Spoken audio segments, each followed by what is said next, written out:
very much, Chiara. Good morning. And I'd like to thank the conveners for bringing together this really important conversation. It's a privilege to be here with you all.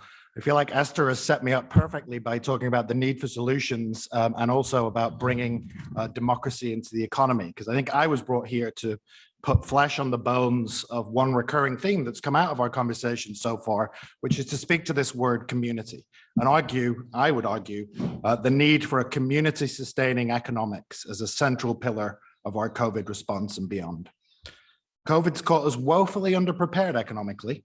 It's revealed the distressed state of our local economies, the brittle condition of the public sector following decades of underinvestment. At the same time, both the public health and economic emergencies have underscored the centrality of community to our lives. So as we ready ourselves to rebuild and reconstruct within the COVID landscape, we should try to make the economic recovery the starting point for a new birth of community rooted in a very different kind of economic model. Now, recent years have seen growing awareness of the crisis of the current model. Neoliberal capitalism, as we all know, is beset with problems of toxic inequality, ecological collapse, democratic decay. COVID's now struck another blow to this already crisis-prone system and is really pushing it to the breaking point. Contradictions that were already manifest in this system have become intolerable now. The precariousness of modern work, the eviscerated public sphere, the consequences of the limitless extraction of wealth from our communities and its redistribution upwards to the largest corporations and a tiny group of elites. All of this now stands revealed in the light of the present emergency. Of course, all these factors were present long before COVID, but the pandemic, I would argue, is doing what even the great financial crisis couldn't. It's necessitating conversations about fundamental changes in our social and economic organization, this conference being a prime example, I would say.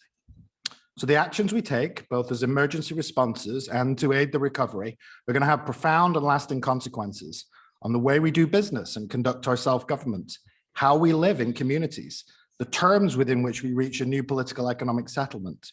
And climate change is waiting in the wings, about to take center stage with the increased likelihood of further pandemics and related systemic shocks. So the stakes could hardly be much higher. So again, if community is an important value, then by definition, we should be seeking to pursue a community-sustaining economics. We must resolve that this public health and economic crisis must accelerate the work to build a more democratic, inclusive, and community-based economy, one that's truly centered on collective well-being, local resilience, ecological sustainability, and economic justice. And exposing our interconnectedness and our vulnerability, as well in demonstrating the precedence of the everyday or the foundational economy over the financial one, and of the absolute indispensability of the essential workers in the local state. The COVID crisis is an opportunity to reset our democratic conversation, reconstruct our politics, rebuild our communities, and reprioritize and revalue the public sphere. People live and work in particular places, in particular communities, and their specific politics and economics matter hugely for the quality of our lives. These are basic facts of human existence, yet they've been deliberately overlooked in the course of 4 decades of neoliberalism. So it's really encouraging to hear so much focus on community at this conference. The opportunity now is to make the pandemic and the coming effort at recovery and reconstruction the moment for a rebirth of community, not just in our personal lives, but also in our political economy. And in that regard, I'm bringing good news today. There's a new model of local economic development that's been steadily emerging in cities and communities. It offers real, on-the-ground solutions to localities and regions that have been battered by successive waves of extraction, disinvestment, displacement, and disempowerment. It's based on a new configuration of economic institutions and approaches that are capable of producing more sustainable and equitable economic outcomes in and of themselves, rather than doing what I hear a lot of, which is essentially trying to run up the down escalator. I think we really need to roll up our sleeves and get to grips with institutional design. What does a system look like that actually in and of itself, day in, day out, produces the better outcomes we're looking for in terms of sustainability, in terms of democracy, in terms of community? So the aim of this new economics, instead of seeking to correct around the negative outcomes of a broken economic system after they've occurred, is instead to change the nature and operations of the economy.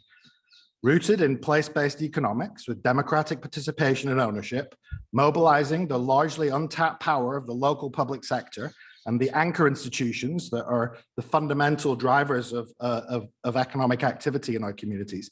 We call this emerging new approach community wealth building. Traditional economic development models are based on the assumption that we need to attract inward investment to meet the needs and grow our local economies. This pushes us in the direction of offering favorable treatment to business, especially large corporations, even when that's against the wider community interest. Community wealth building is different. The starting point for community wealth building is that in most communities, the resources, levers, and tools already exist to begin creating a more equal, just, and sustainable economy. You just have to know where to look and how to look for them. Whether it's local government, educational and school systems, health services, cultural and religious institutions, the nonprofit sector, public pension funds, and other collective capital, the resources to build a more inclusive and democratic economy, the potential community wealth building sector, if you like, of local place-based institutions, amounts to as much as a third of any given local economy, if only it can be repurposed. And repurposing it in this way is the business of politics.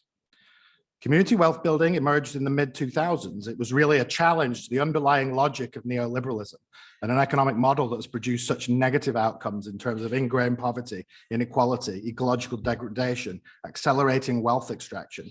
And there's been a steady growth and uptake of community wealth building approaches, especially in the United States and the United Kingdom, which I'd argue, not coincidentally, are the two advanced industrial economies that were the first to enter into neoliberalism and the ones where its rot has actually run the deepest.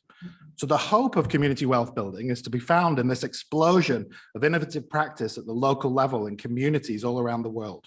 The flagship models that we point to are in Cleveland, Ohio, in the United States, Preston, Lancashire in the north of England. I can talk about these case studies and demonstration projects in the discussion if that's useful. But community wealth building is now moving to greater scale. Its elements are being taken up by London, by New York City, by Chicago, by the Scottish and Welsh and Northern Irish governments, by the National Health Service in the United Kingdom, and now, potentially and excitingly, by the US federal government. Just in the last couple of weeks alone, my own tiny little organization has been in conversations with the US Department of Commerce, the Department of Housing and Urban Development, and indeed the White House. I think the hunger and appetite for a new way of doing things is already emerging, and that's what we need to build upon.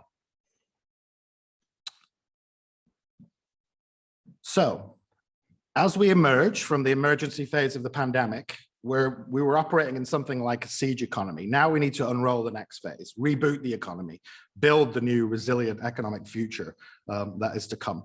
We need a two-stage plan for that, to emerge fully from the crisis and the siege, and then to win the new economy for us all. There's been a massive governmental response to COVID. It's been unprecedented, although a lot more needs to be done. In it, we've seen decades of orthodoxy thrown out of the window. We were told that it was simply neither feasible nor desirable to take on notions of affordability. We've had austerity, fiscal prudence, balancing the books. All that has given way to unprecedented state intervention. There's also been a rapid reconsideration of what's truly important in the economy, who the real essential workers are.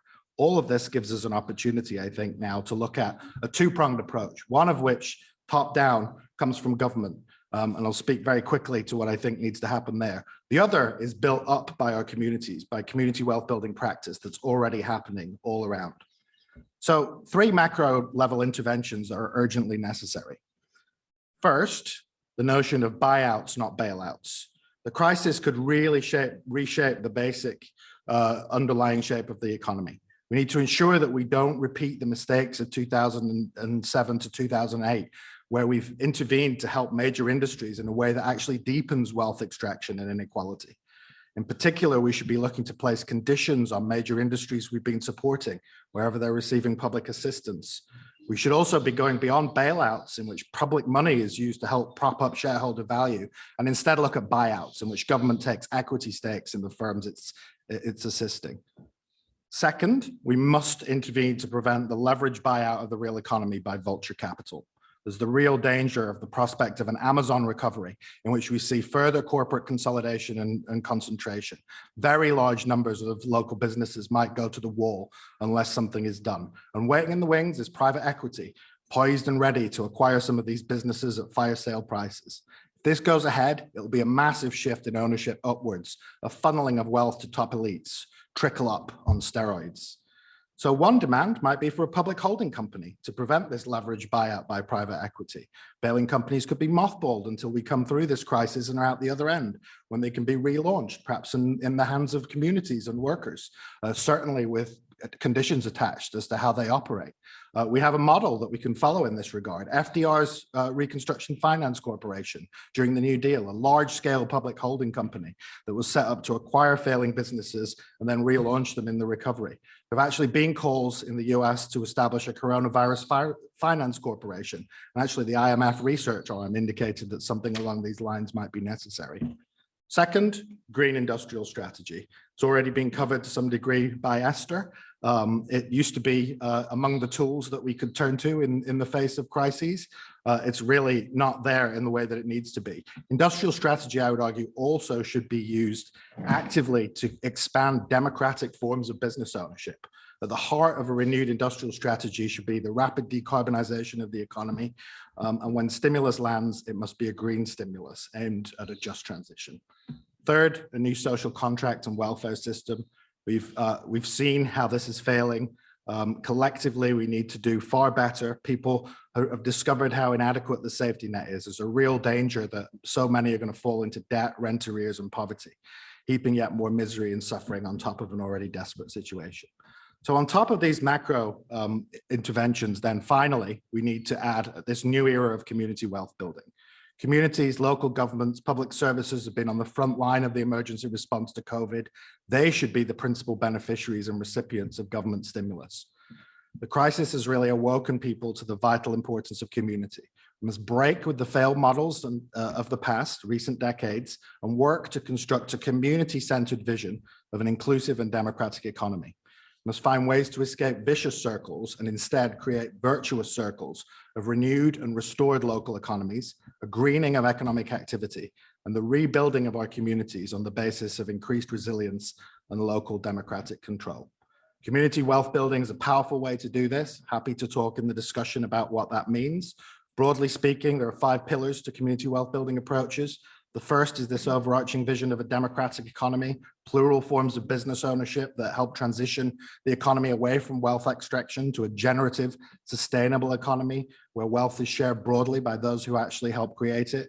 The other 4 relate to what we can actually do through anchor institutions as agents of local economic change, and that's about flows of finance. It's about institutional procurement, which we've already heard of from Esther Lynch, which is a really powerful lever that that is often underutilized and is also at risk given some of the emergency rules and regulations that have been put into place or relaxed in response to the pandemic. Fair employment and conditions that are attached to public contracts. And last, the use of land and property assets, that not in a way to, as a portfolio to produce financial returns, but as a way to really undergird a new local economy based on recirculating wealth, economic multipliers, community ownership and control, and the new green future that we need baked into the very nature of ownership and of those institutions of the local economy. I'm sure I'm at time, so let me stop there and I look forward to the general discussion. Thank you. Thank you.